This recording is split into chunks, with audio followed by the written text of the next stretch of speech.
Fagitis, recuerden en este caso, que es una complicación del reflujo, doctores. Eso es la esofagitis más frecuente.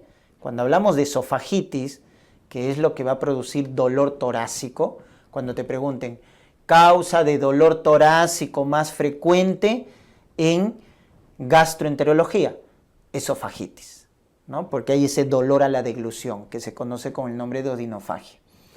¿Y cuál es la causa más frecuente de esofagitis? La enfermedad de reflujo. La enfermedad de reflujo, ¿ya? Entonces, la principal causa de esofagitis es la principal complicación del reflujo erosivo, ¿no? Porque se inflama la mucosa del esófago por ácido, por pepsina. Y recuerden que el ácido pepsina, ¿qué va a generar? Va a generar necrosis coagulativa, ¿ya? ¿Se acuerdan que les dije que el reflujo hay de dos tipos, ácido y alcalino? Entonces, recuerden ahí también la lesión, ¿no?, patológica. Entonces, si el reflujo es ácido, que es lo más frecuente, se va a producir necrosis coagulativa. Pero si el reflujo es alcalino, por sales biliares, se produce necrosis licuefactiva, ¿no? Eso también tenganlo en cuenta. Muy bien. Entonces va a haber historia de pirosis, historia de regurgitación, clínica típica del reflujo, y luego el paciente viene con odinofagia, que es el síntoma cardinal, odinofagia, dolor a la deglución.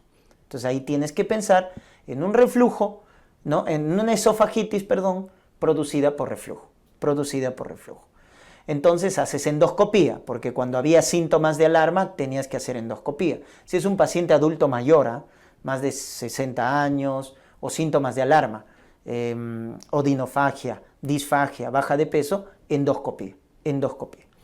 Entonces en la endoscopía podemos utilizar la clasificación de Los Ángeles para la esofagitis por reflujo, ¿ya? El grado A es cuando las lesiones miden menos de 5 milímetros. El grado B, cuando mide más de 5 milímetros. El grado C es cuando se compromete, como están viendo ahí, se compromete, ¿no es cierto? Miren, ahí está, menos del 75% de la circunferencia. Y el grado D es cuando se compromete más del 75% de la circunferencia. Esa es la clasificación de Los Ángeles. Repito, A, menos de 5 milímetros. B, más de 5 milímetros. Las lesiones, ¿no? Y el C y el D tienen que ver con la circunferencia. El C menos del 75% de la circunferencia y el D más del 75%. ¿Correcto? Eso entonces, recuérdense. Muy bien. Tratamiento, cambios en los estilos de vida. ¿Correcto? Cambios en los estilos de vida. Definitivamente, evitar el consumo de grasas, evitar el consumo de azúcares simples, etcétera, tabaco, alcohol, cafeína, ¿no es cierto? Todo lo de delicioso no deben consumir en reflujo, en esofagitis por reflujo. Y la farmacoterapia de elección en patologías acidopépticas, recuerden, los inhibidores de bomba. Pero también tenemos la esofagitis por cáusticos, recuerden ese detalle, ¿no? Esto lo vemos frecuentemente en accidentes, ¿no? En pediátricos, los niños, ¿no?, son los más afectados, ¿no?, por intoxicación, o en adultos por casos de suicidio, etcétera, ¿no? Entonces recuerden que las sustancias cáusticas son de dos tipos, los ácidos, que producen necrosis por coagulación, y el álcali, ¿no es cierto?, que produce necrosis por licuefacción. Eso es algo básico que deben recordar.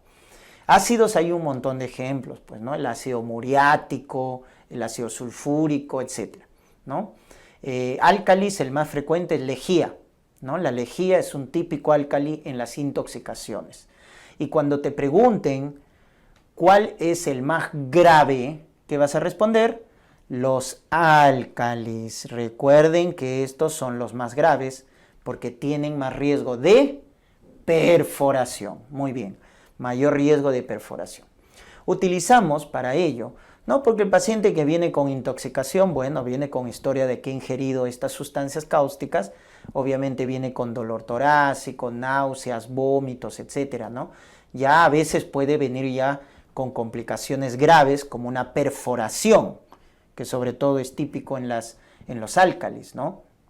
O complicaciones ya posteriores también, como estenosis, o ya a largo plazo incluso estas esofagitis cáusticas a largo plazo predisponen a carcinoma epidermoide, ¿no?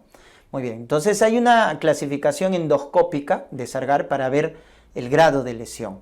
El grado 1, que es cuando hay hiperemia de la mucosa del esófago, el 2 cuando se forman úlceras, el 3 cuando ya hay necrosis y el 4 es el grave, cuando ya hay perforación, que es la complicación más grave a corto plazo, ¿no? Se perfora, entonces más grave a corto plazo.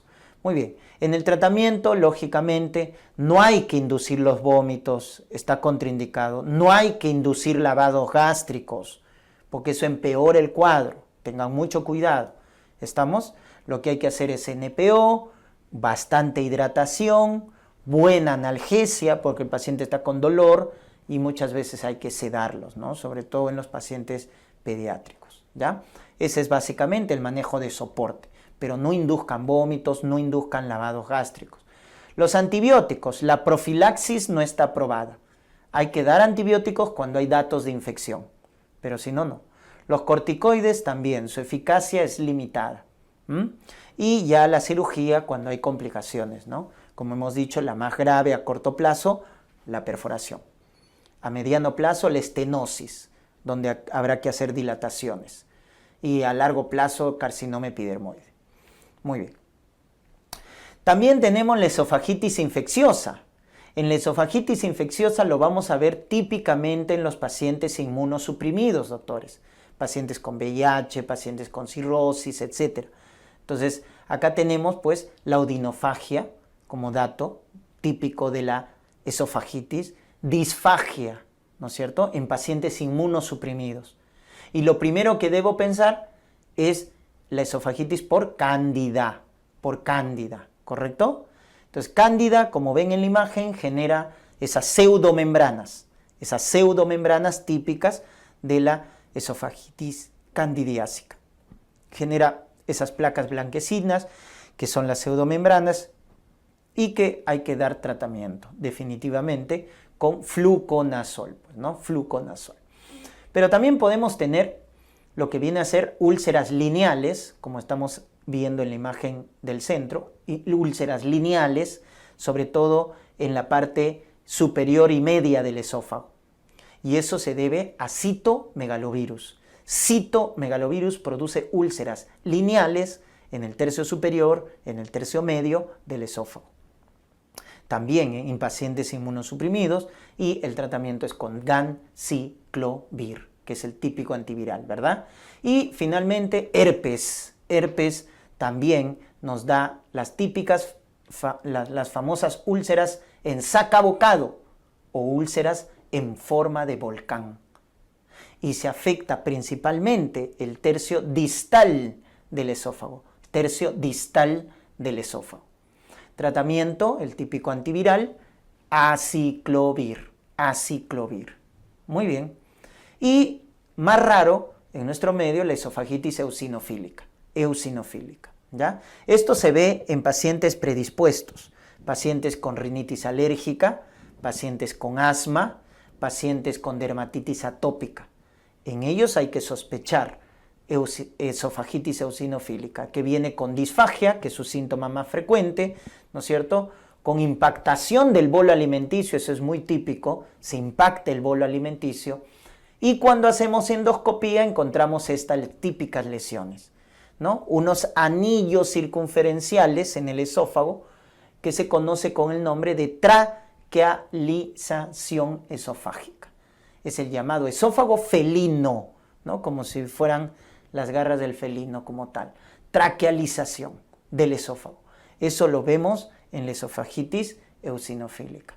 Y lógicamente el que nos va a confirmar es la biopsia, cuando veamos más de 15 eosinófilos por campo, ¿ya? Por campo.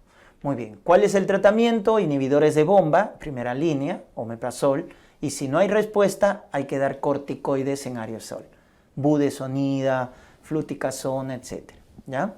Cuando no hay respuesta a la terapia antiácida. Muy bien.